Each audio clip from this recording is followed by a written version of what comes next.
Welcome, everybody, to the Mullins Over Music podcast. I'm your host, as always, Austin, and this week is episode 29 with the one, the only, Lauren Babic. You may know her from her YouTube channel, you may know her from her various covers, her bands Red Handed Denial, Skylimit, CrazyEightyEight, or the many other projects that she's been a part of over the years. I was so happy to have her on the podcast. So here it is in all its glory. Have a listen. Sweet. Welcome, everybody, to Mullins Over Music. I'm your host, as always, at least until the robots take over, Austin. And I'm here with the powerhouse vocalist, Lauren Babic. It's good to have you on. Hey, thank you so much for having me on the show. Man, I've been following you on YouTube for quite a while. So you've been one of my dream guests. Since what era? Oh, that's a lot. It's been a while. Like, ugh. I always ask because I'm always interested in finding out. Let me think about this for a second. How far do I go back? The lore is deep. The lore is deep, and we're gonna get into some of that lore a little bit. But while I figure out how far back I go, because it's been you've put out a lot of videos, so it's been a while. It has. It's been many a year. Man, it's gotta be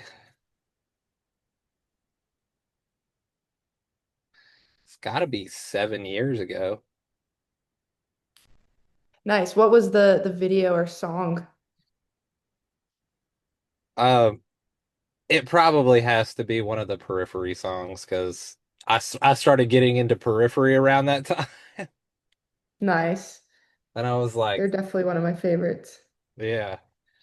I'm still trying to get Matt Halpern on the podcast, but he's a little busy. I think they either are on tour or just finished one. I don't know. Yeah, they were with Mastodon and Coheed. Hmm. Yeah. Well, we always start the podcast off with two questions. They're very important questions. First one is the fun fact question. I mean, you went to school, you had to stand up, state your name, and be like, "This is my fun fact." So life has prepared you for this point. So I gotta So I hear have what. to name the best fun fact about me. Yeah, I have a black belt in karate. that's sick. That is a cool and fun fact too. I feel like not many people know that, but that is a fun fact for sure. That is a very fun fact. I have a regular belt for my pants. That's Yeah, I mean, that's good that you have a belt, yeah, just generally. I feel like an important thing to have. oh for sure. So our next question, we always do a funny question because what's life without a little laughter? And I stole this one from Reddit.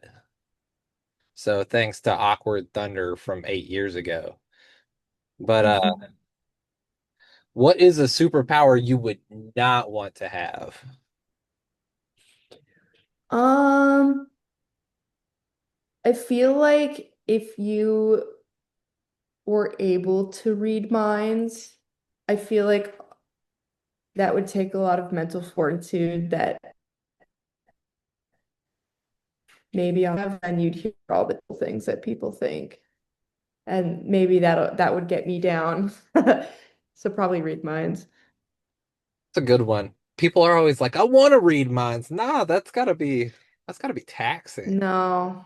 I think the only reason why someone would maybe be to like steal an idea. But Oh, I feel like that would be unethical. I don't know. yeah. Trying to become a supervillain instead of a superhero. Exactly. Well, Then I have one more funny question. I have to ask this because it's been a while since I've asked somebody on the podcast. How do you put your toilet paper on the roll? Do you do over or under? Over for sure, because that's the right way. Exactly. And that somebody told me under once, and I was like, "You're a monster." Yeah, under's just wrong. Yeah, I was like, "We can't be friends anymore." So, this is always my fun part. This is the origin story. Now, I know a lot of people know your origin story for how you got into things, how you became the awesomeness you are today. But let's take a different approach to it.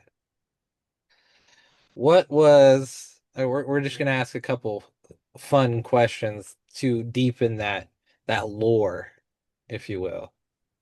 So, what Sure. is first band and song that you really were like, this is what I like and this is what I want to do? What band got you into that the most? Um, it was probably a combination of Linkin Park, like Paper Cut, like Hybrid Theory Yeah, album, and like Blink 182 and like Boxcar Racer. Like I used to listen to like I listened to Linkin Park and that kind of music, but I also listened to a lot of like early pop punk and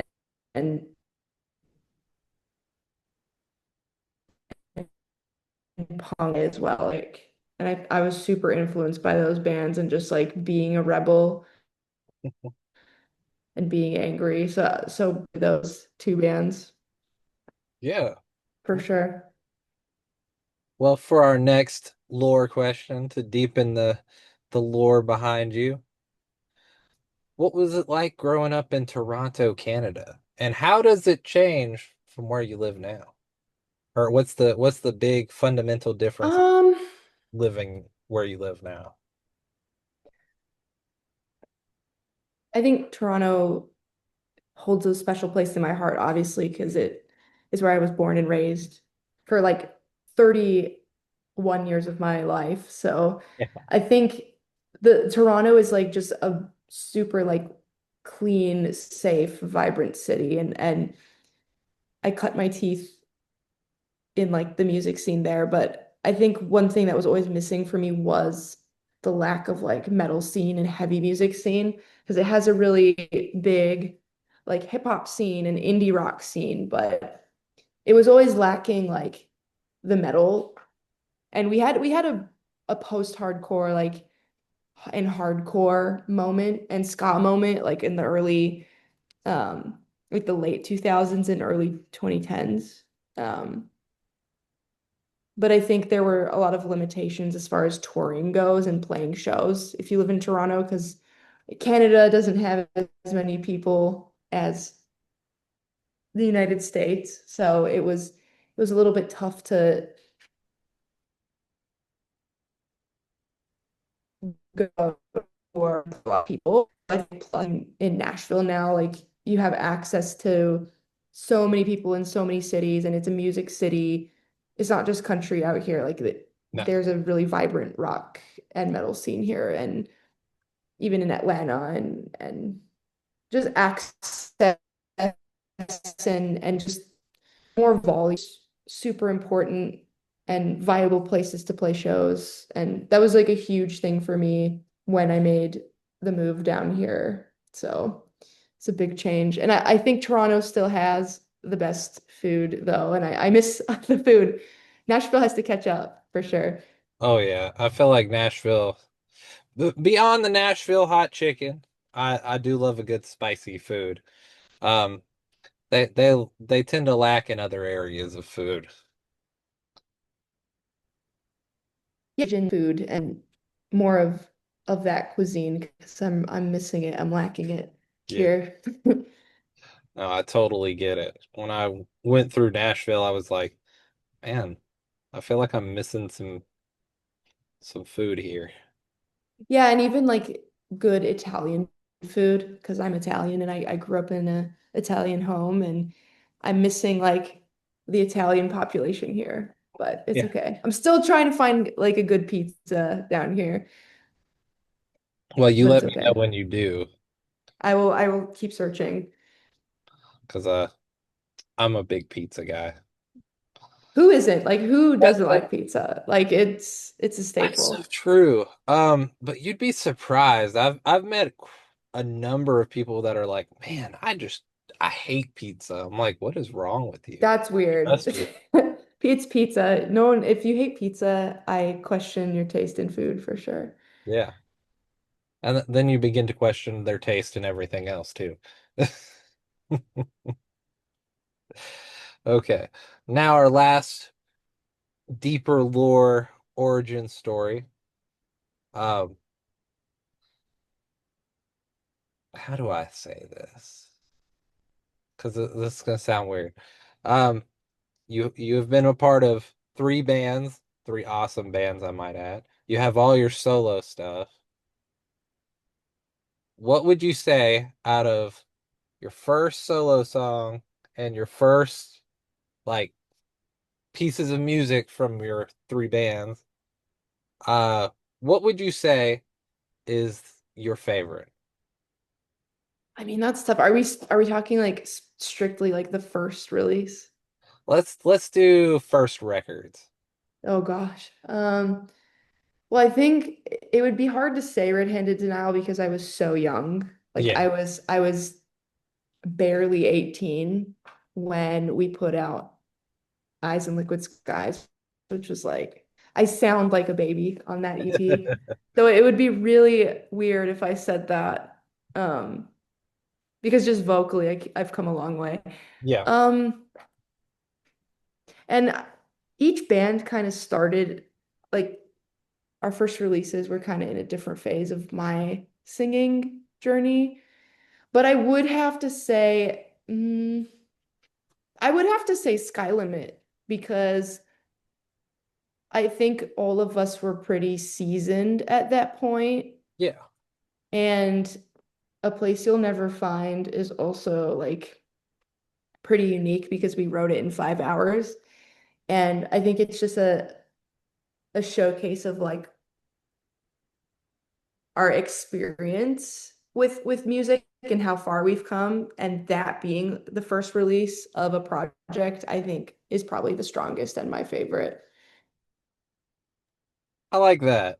That's a good answer, in my opinion, in my podcasting host opinion. Sweet. Well, now, since you brought up Red-Handed Denial, why is Empire the best song? No, I'm just kidding.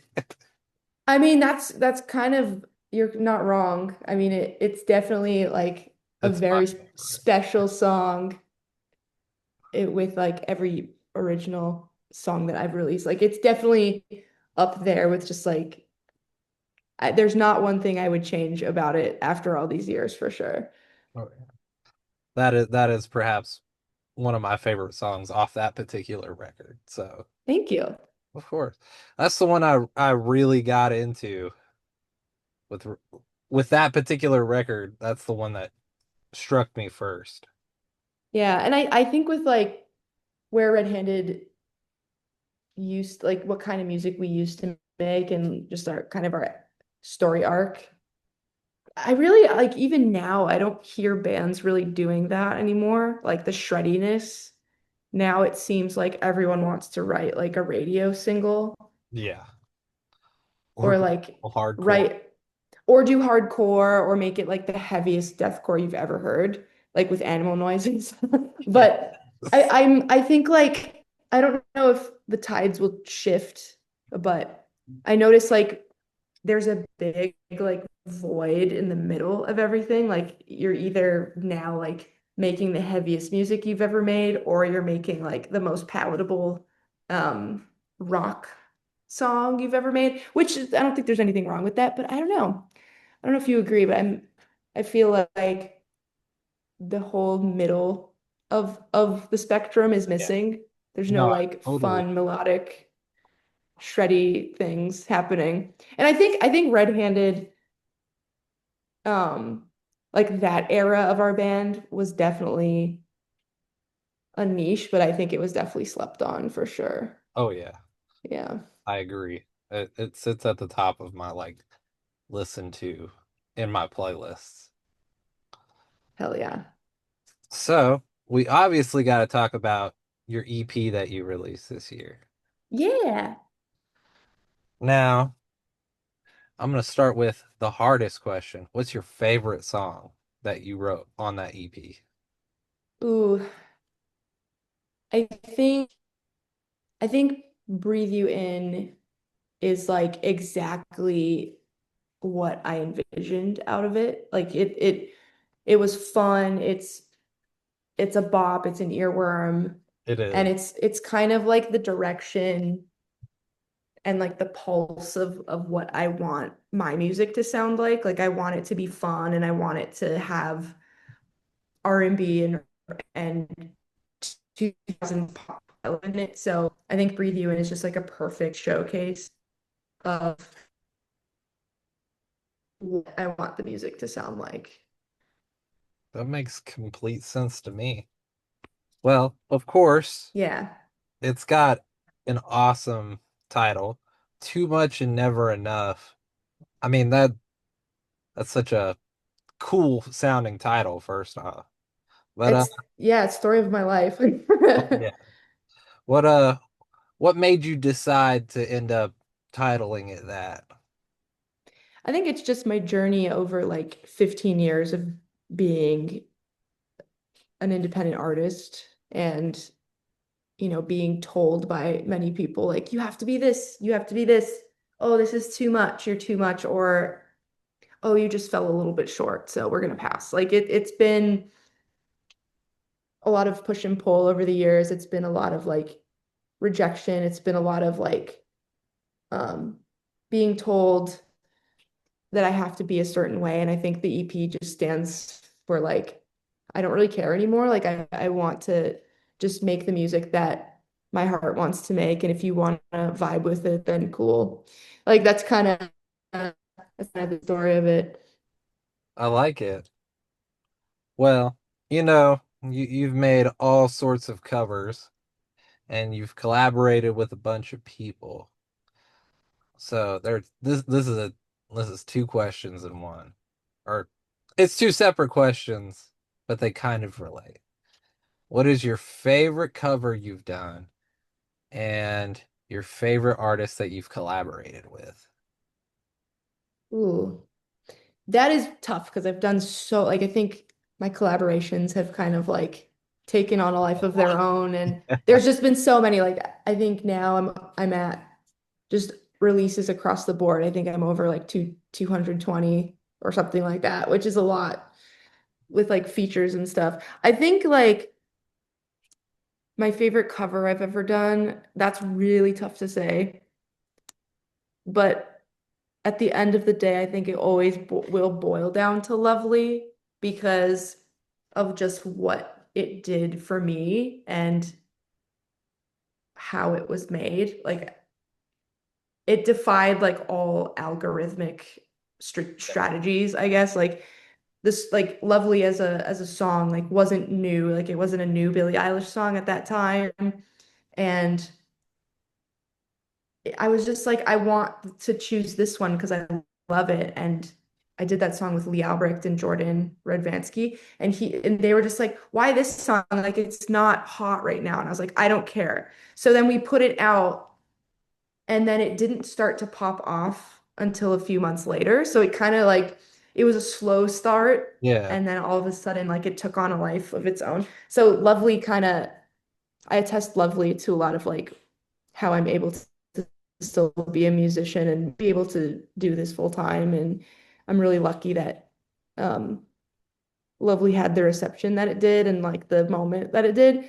Um, and then my favorite collab, that's also really hard to say because there's been so many. I think off the top of my head, the two I've done with Bill Murray were really fun. The Youngblood, I think Youngblood from Murray and Friends Yeah. is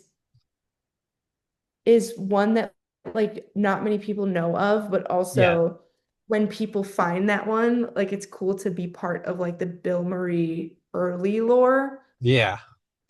So that was a really cool EP that he did with a lot of cool vocalists, and then we did Bad Romance later. And I think that music video is one of like the funniest, most enjoyable things I've ever filmed. So I think maybe those two were just super memorable, and Johnny is just like so fun, and I'm I'm just such a Bill Murray fan, so Oh yeah. I would say that those two for sure.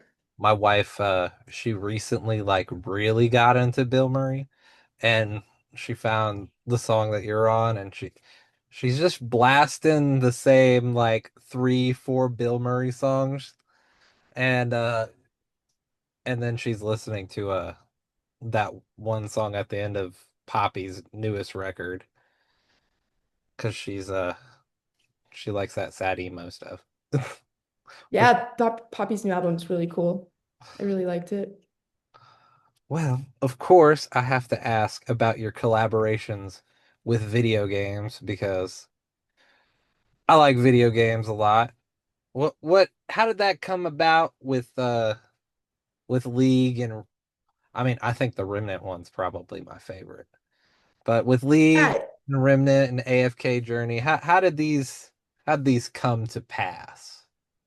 so League was my first one to be part of a video game and stuff. So that was just an email, and I thought it was fake at first, and I was like, "There's no way Riot Games is emailing me," but it was the lead composer of that project, and he found me through Crazy88, which is really like That's cool. that was crazy. I was just like, out of all things, that's the project you found me through, which I thought that was the coolest thing ever. So, um, we obviously ran our due diligence, and it was real. I was like, there's no way it's real, but it was real.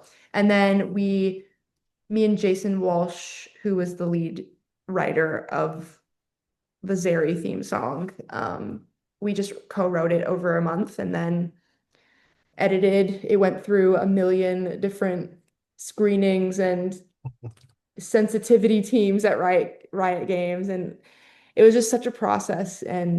Um, and then it came out, and I actually play League of Legends, unfortunately. So Unfortunately. it's cool. It was cool to walk to like be part of the game and also play the game, and that was like a very we. It's still not real. Like I feel like it was just all a dream.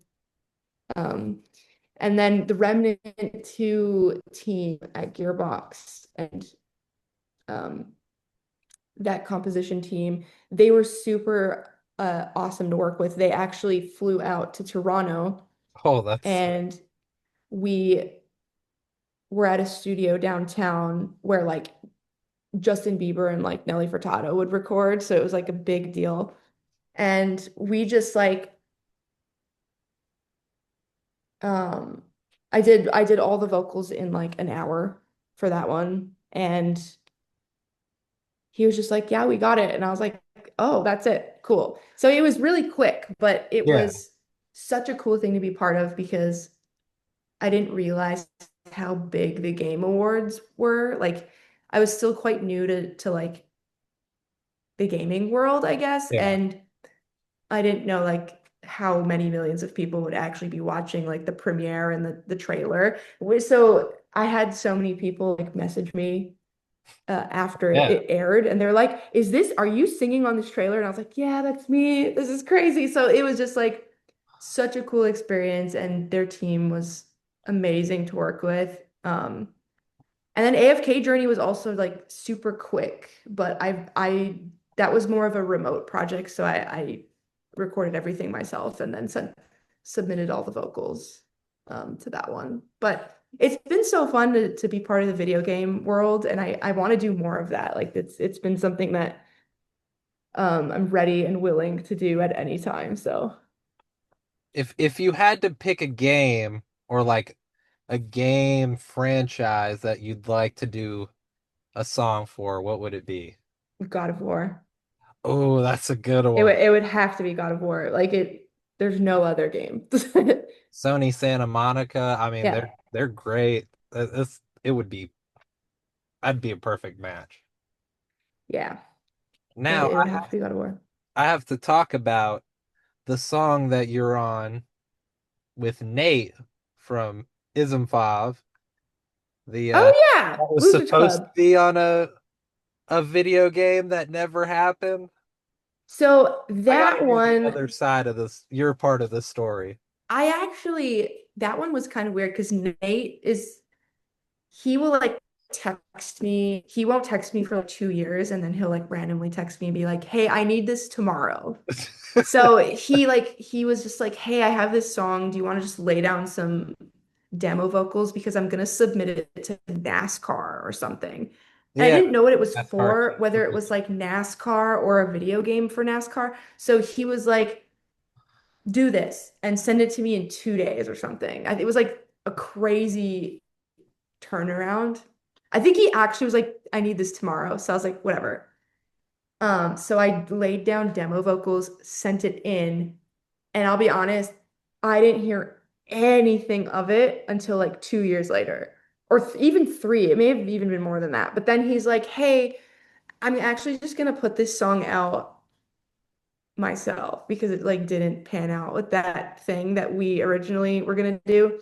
So then he put it out, and it was called like uh, this was supposed to be a video game Yep. demo or Yeah. something. And it was so funny how that happened because I totally forgot about it. Like so much time went by. I think all of COVID went by. Yeah. And then he was like, "I'm actually gonna put this out." I was like, "Okay, do what you want." Um, but yeah, it's cool. It's cool what he's doing with Losers Club now. It's cool. I love his Losers Club stuff. And he told me his side of the story when I had him on the podcast. So what happened was it got swapped to the next game after Okay. Scar Heat 2, I believe, where they were supposed to be on it, but something else happened and another band got slotted into the soundtrack. Okay. And then NASCAR Heat 2 did extremely awful. It it it's bad. I've played It it. just was It's bad. Okay. bad, bad. So they canceled the next game. And he told me all about how he was like he hit you up and he was like, I need it like in the next 48 hours. And Yeah, it was literally like 2 days or one day. It was like something crazy. he was like, you were teaching at the time, so Yeah. you I was like, "I don't know, but I'll make it work." And then I just did it and then never heard about it forever after that. they were finishing up the song at like 3 a.m. in the morning while you were asleep. And he realized that the track like your vocals and his vocals were slightly mixed differently. And Okay. it he said it's one of my he's like, I wish I had had more time to work on it. I'm like, you should redo the song. This is a reminder. Trash on curbs. My Alexa's talking to me. Alexa scared the crap out of me. I know, she scared me. But yeah, Nate's cool. I think it worked out how it had to work out, but it's It's a one cool of my song. favorite songs off that record. So It's a cool song. I think it's a fun for what it ended up being. Hmm. Well, of course, I have to ask some of my favorite questions. This is a favorite song you've did we do this? I don't remember. Favorite song you've ever written and your least favorite song you've ever written. It doesn't mean that you don't like it, Um, you know, least favorite. I think favorite song I've ever written, probably One More Night, which is under Red Handed Denial. Yeah. And I think my least favorite, there are a few Red Handed Denial songs that are just like a clusterfuck. Uh, yeah, some of the early stuff, like when we did Stories of Old. Like it's just so you could tell we were just not experienced and it was we didn't really know what we were doing. And I think there's a lot of songs on Stories of Old that I'm just like, yeah, we were young, like it's just, I was like 20, not very experienced with songwriting. And I think we wanted to do a lot of things and be like a lot of other bands, but it just wasn't like we were still finding ourselves as artists. Yeah. So I can't really name one, but a lot of them Oh, on that album for sure. okay. See, I always like to hear what people have to say because they have some people are like the most out of left field song, and I'm like, most Yeah. people like that, and I'm sure there are a lot of people who like the first record too that you're just like, I don't like half these songs, but I Yeah. understand you as you start writing and you go, oh, this is awful, and then you're like, oh, I'm getting better. I know I have some Yeah. songs that I'm like, I'm never going to let them hear the light of day. Yeah. So we have to talk about you as a vocal coach because that's awesome. What what what got you into vocal coaching? And then I have a fun vocal question after that. Yeah. I guess coming from just the teaching world, it was such a full circle moment for me because so many people would like want to know how I did what I did with my voice. So I think it just was a natural like vocation for me, like to want to share knowledge because it's just something like if I wasn't in music, I would be teaching in high school. And so it was just like a natural like, oh, I want to share this info. So like the vocal course that Chris and I did, it was like a super like full circle moment for me to be able to make something that was very guided and very like curriculum forward package because it just reminded me of like my teaching, the formal teaching days. Yeah, And I learned so that much is. about myself too, like about my voice and Yeah. things that I did. Okay. Now, what do you think is the most underrated vocal exercise that you think every singer should add to their daily routine? I think there's a big like, and every singer's different. Like I think there's no one thing that works for everybody other than like drinking water, obviously. But um, That is I important. really like, yeah, I really like just like melodic talking and like the sighing and the little like roller coaster noises because that gets me through a lot of like placement problems that I sometimes go through. And I think just like not also like not working yourself up too much and allowing yourself to accept like where your voice is at that day. There's a lot of like mental work that we have to do with vocals, but I would say like the roller coaster noises and melodic talking helps a lot. Yeah. Well, with that being said, if you sat across from your 16-year-old self and you had advice to give her that would blow her mind, what do you think you would tell her? I would say like stop caring so much and like no one cares. Like no one cares that about like the small things that you care about because we can be so hard on ourselves Oh, and the things that like we over speculate and overthink, like no one cares. No one's gonna notice. Like, oh, you had this one vocal crack in this performance. Literally no one noticed. But like don't allow yourself to get like in a spiral because you messed up. Like you're allowed to mess up, you oh know? yeah. Yeah. That's some good advice. I think that's good general advice too, so Yeah. And I think like it's easy to put like your favorite singer on a pedestal and be like, "Oh my God, they're perfect. They're immortal and they don't make mistakes." But um I think every singer has a terrible habit of thinking that they're terrible. Like even the best of us like think that we had the worst performance ever, but then you get flooded with like praise. And it doesn't even matter. Like even if you did have a bad show, like people get it. Like it's not gonna be as long as you put in your effort and put in your passion, like you're human. That's Oh, really it. yeah.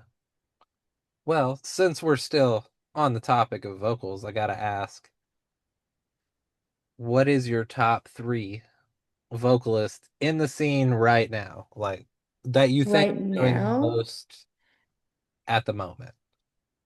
I think Rory from Dayseeker is the like he has a voice like unlike anybody Oh yeah. out there. And I think he really does have a voice of a generation. And I wish nothing but success for Dayseeker because I've followed them for a very long time. And I think Rory really does have that voice. And he's just out of this world in terms of like he's incredible. Um, I would also say longevity wise, I've never seen Maddie Mullins have a bad show from Memphis Mayfire, and now he's doing Anne Berlin as well. Like Maddie Mullins is one of the most consistent vocalists over the past 10, 15 years, I would say. I'll be longer than that. I think Memphis is older than that. But he's like the most consistent. He does both singing and screaming, and I think that's a challenge in itself. So I would say Maddie Mullins, and I would also say it's tough. I think just as far as like technical execution, obviously Will Ramos Yeah. from Lorna Shore. I don't think anyone can run that much of a technical performance as far as just like from a screaming standpoint. Oh yeah. Um, I think right now he's like basically running a clinic on stage every day. Yeah. So yeah, I would say those three for sure. And there's more, like those just Oh yeah. the ones off the top of my head. Well, I will say Maddie don't miss. He doesn't ever. And I've seen Memphis play like at least 8 or 10 times over the years. Like they never had a bad show ever. I get to see him with Amberlin and with Memphis Mayfire this year, so I'm pretty excited about that. And we have the That'll same be last awesome. name, and I have Yes, you have the same last name. family from the Washington area, so who knows? We may be related. Long lost brothers or cousins or something. Yeah. It would be more like cousins, but I lived up in Seattle for a bit. I don't know how people can. I don't like wet rain all the time. Seattle is a moist place for sure. Yeah. Moist place and strangely moist people. Yeah, I mean, if it's raining all the time. Yeah. Well, this is one of my favorite questions to ask people. It is the guilty pleasure music question. Now, people go, I don't have any guilty pleasures. Well, I get that. You're not ashamed of the music you listen to. That's fine. Um, but more like music that people don't expect you to listen to. So, what are some of your guilty pleasures in music at the moment?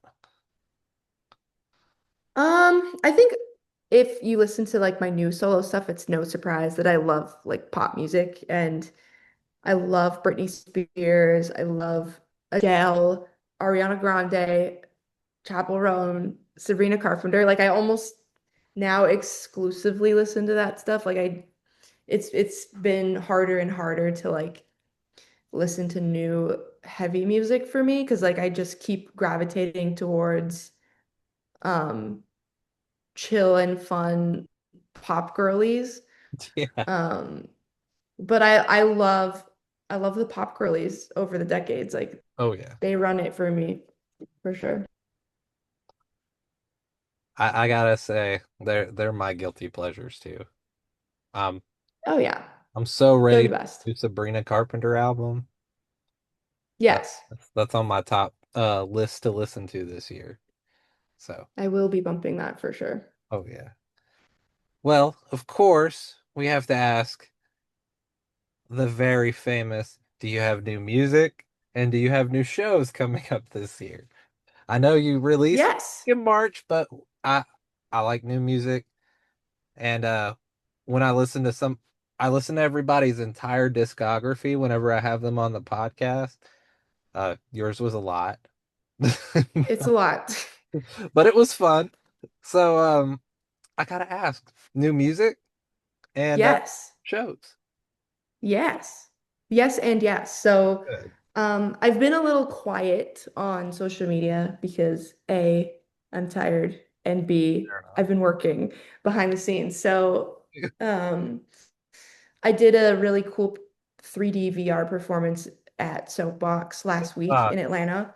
So that'll be out on Meta glasses, all those fun glasses that you can buy that is like fully immersive. I don't know coming out, but I did live completely live off the floor performances of Sanctuary, Breathe You In, and Let It Die, which is super cool.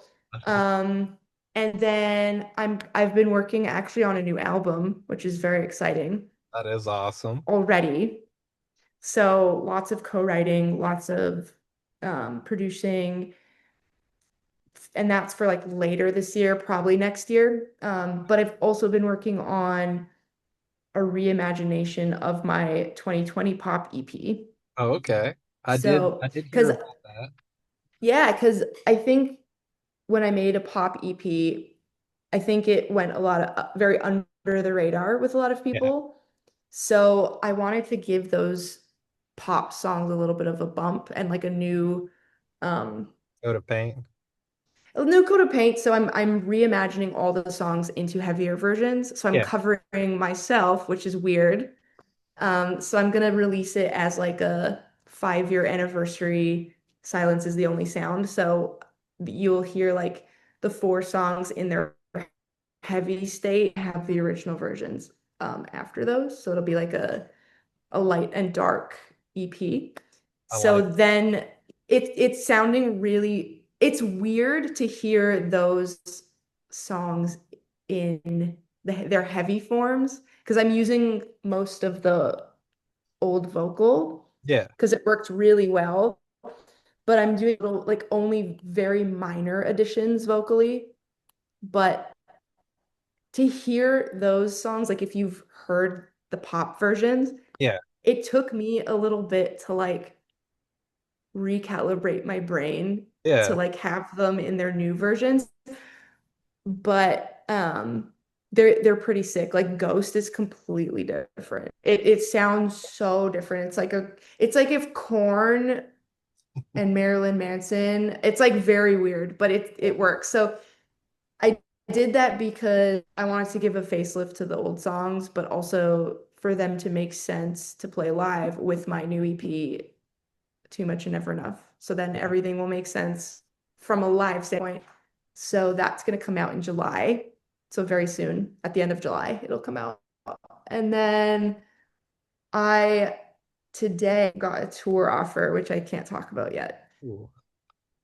Sounds fun. So Can't wait to hear about it. yes, it'll be Okay. US states.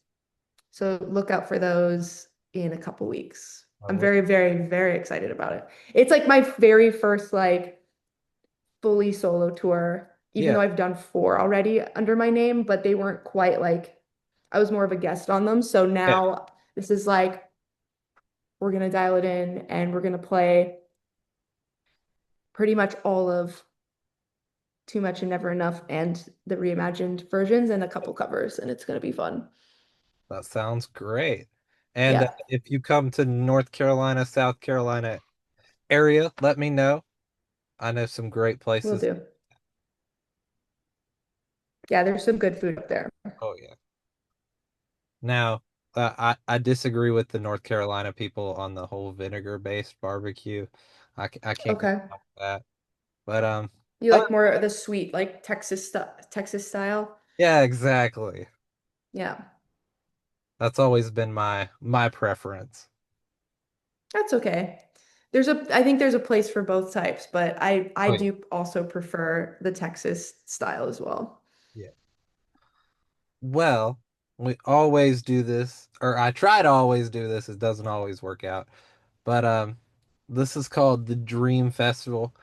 If you've seen the Downbeat podcast, you might know what Hmm. I'm talking about. I stole it from him. It's mine now. He doesn't like it, so it's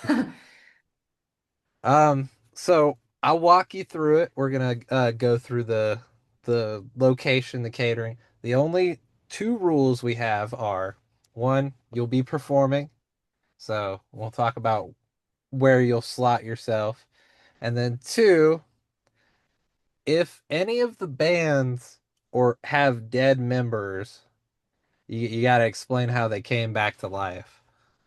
Mm, Oh, okay. And you, So is this like, am I building a festival right now? yeah, this is your dream festival. There's no limit. Okay. Um, but we'll start simple and then we'll work toward the actual bigger pieces of it. Well, I think a headliner would be Queen Okay, that's a good one. because Freddie Mercury will rise up from the dead and be his fabulous self. Of course. Um, and then because now it's a little bit classic rock, I'd probably put like this is tough. I feel like AC/DC in their prime could play as well as like a co-headline on like stage B. Like they can co-headline it. Yeah. And then we'll throw Periphery in there because Periphery is like my favorite band, and we'll throw Lane in there. And then I will play, but the catch is I will play as the singer for Sophie Lloyd Okay. because it's like we're gonna get rock and roll. As long as like Sophie, if I play some Sophie songs and Sophie can play some of my songs, I think that I love being the duo with Sophie. Like that's such a cool dynamic in my opinion. Of course. Um, yeah, and we'll throw like we could throw Ginger and Spirit Box in there just to have the girlies represented. Oh yeah. Yeah, I think that'll be my festival. I like it. Um, where is it going to be at? You can pick Um, anywhere. You just gotta pick a fun place. I want to play that like ice stage. Remember Tesseract had that video where they played an ice stage? I want to play that. Tesseract's got some crazy videos.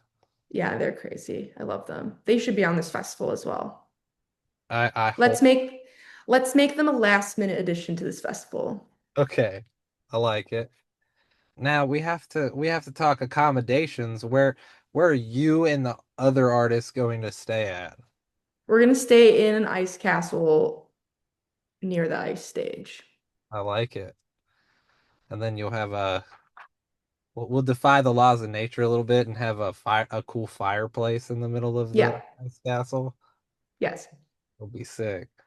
And then of course, the most important part is the catering. What is the catering going to be? We can have like a Nordic style, like Game of Thrones type of banquet, and we can have like beer and wine and mead and basically be like from Lord of the Rings style That's community banquet. And we won't have any Starbucks cups in the shots to make No, it unrealistic. no, we won't. I think that's still my favorite blooper in a TV show.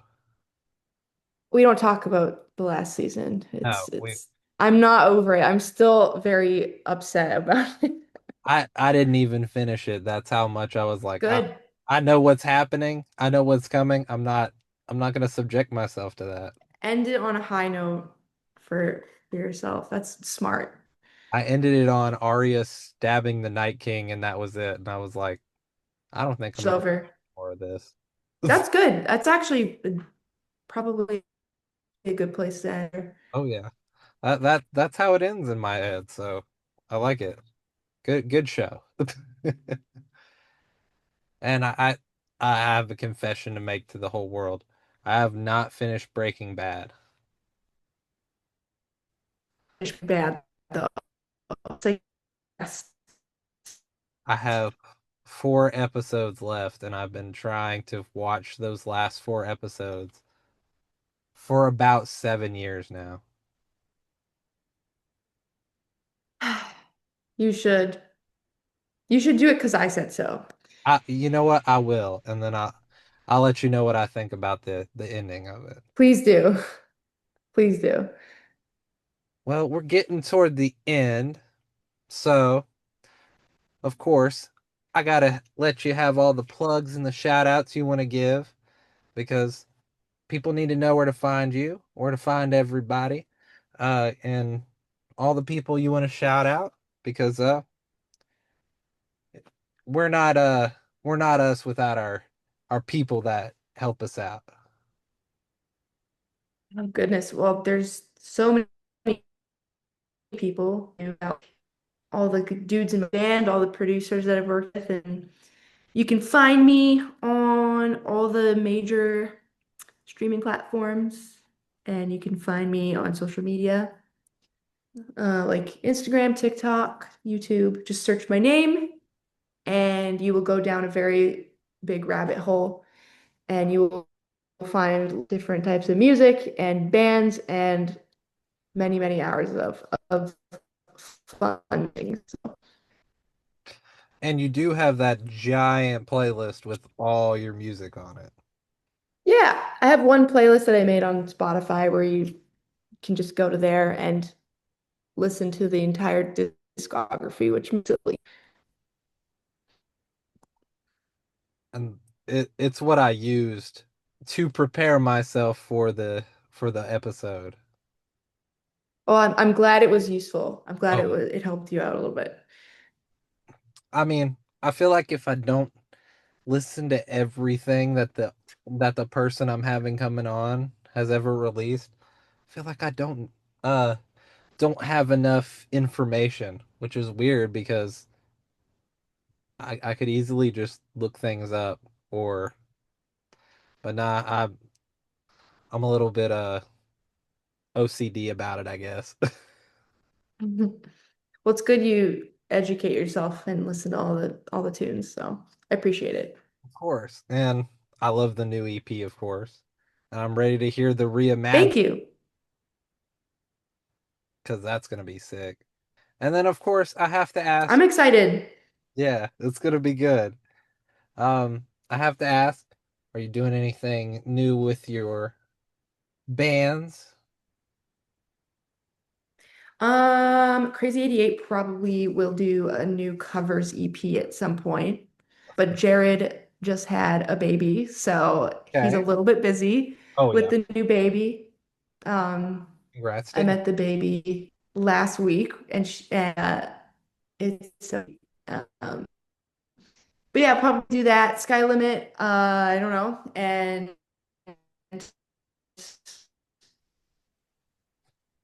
as of right now, no plans with the other two, but I know Crazy is gonna have a covers EP at some point. Well, my wife doesn't realize it, but she does like Crazy 88. She doesn't know it's you. Like she doesn't even realize it. But she's like, I like this That's music. very common. Yeah. It's common, and I think it's funny when people realize that that's me, and they didn't know it. I think it's funny. But that's on her, like, she has this one playlist on Spotify. She doesn't use like songs, she uses a like songs playlist that she made. And I that see. it has, God, I don't know how many songs on there. It but there's several CrazyEightyEight songs on there. And I'm like, I was scrolling through it the other day because she wanted me to make her a new playlist. And I was like, oh, well, what do you know? And of course, we're down to our last question. What do you want as the outro song? It has to be one of your songs. The outro song Okay. for this episode. You can do Sanctuary. Okay. I feel like that's a good culmination of like everything. So Yeah. you can play Sanctuary for everybody. Sanctuary will be the outro song. Well, thank you so much for coming on the podcast, Lauren. Thank you. Chatting with you. And I hope you had fun answering my interesting question. Yeah. Yeah, thanks for having me. Yeah, of course. Well, thank you. Yeah. Thanks everyone for listening.